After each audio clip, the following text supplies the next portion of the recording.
बहुत समय पहले एक राज्य था, सूर्यगढ़। यह राज्य अपनी समृद्धि और न्यायप्रियता के लिए दूर दूर तक मशहूर था।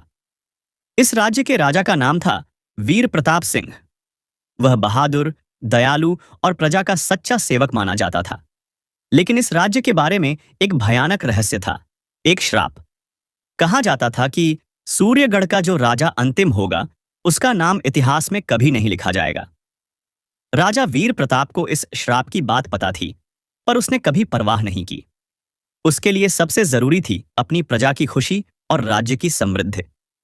वह अक्सर कहता, ताज के नीचे नहीं, दिल में राज करो। सब कुछ ठीक चल रहा था, जब तक कि एक दिन राज्य के महल में एक अजनबी नहीं आया। वह फटे कपड़ों में लिपटा एक फकीर था।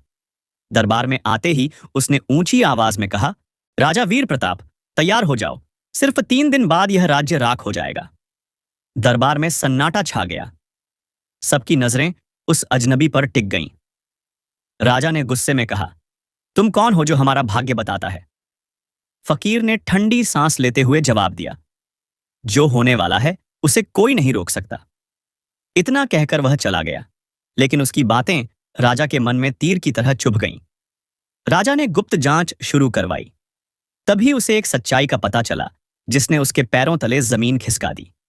उसका सबसे वफादार सेनापति अर्जुन सिंह, जिसके साथ उसने कई युद्ध लड़े थे, वही उसके खिलाफ साजिश कर रहा था। अर्जुन दुश्मन राज्य से मिलकर सूर्यगढ़ पर कब्जा करना चाहता था। लेकिन यह कहानी यहीं खत्म नहीं होती। असली रहस्य तो कुछ और था। जब राजा ने गुप्त कक्ष में पुरानी किताबें और लिखावटें देखीं, तो उसके सामने एक भयानक सच आया। राजा वीर प्रताप सिंह असली राजा नहीं था। वह दरअसल एक यतीम बच्चा था, जिसे महल में पाला गया था। सालों पहले उसी बच्चे ने सत्ता पाने की लालच में असली राजा की हत्या कर दी थी और खुद गद्दी पर बैठ गया था। तभी से वह अपने पाप को दिल में छुपाकर जी रहा था। अब श्राप और सच्चाई दोनों उसके सामने थीं। 3 दिन बाद वाकई युद्ध छिड़ गया। सेनापति अर्जुन ने गद्दारी की और दुश्मन सेना को महल के अंदर बुला लिया। किले में आग लग गई। लोग चीख रहे थे। महल टूट रहा था। उस समय राजा वीर प्रताप को एहसास हुआ कि अब भागने का कोई मतलब नहीं। उसने तलवार उठाई और युद्ध के मैदान में उतर पड़ा।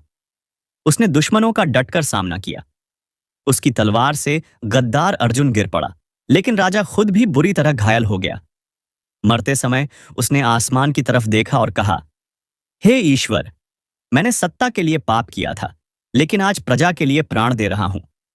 अगर मेरी मौत से मेरा राज्य बच सकता है, तो मुझे कोई अफसोस नहीं। इतना कहकर राजा वीर प्रताप ने अंतिम सांस ली।